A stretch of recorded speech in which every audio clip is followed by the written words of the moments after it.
जम्मी गफीर जो है वो आपको नजर आ रहे हैं।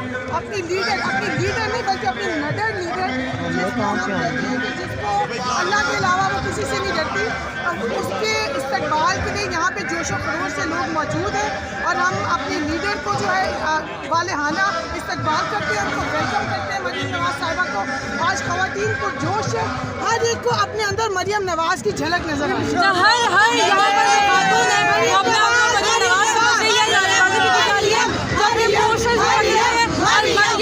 है। हमारे लिए खवातीन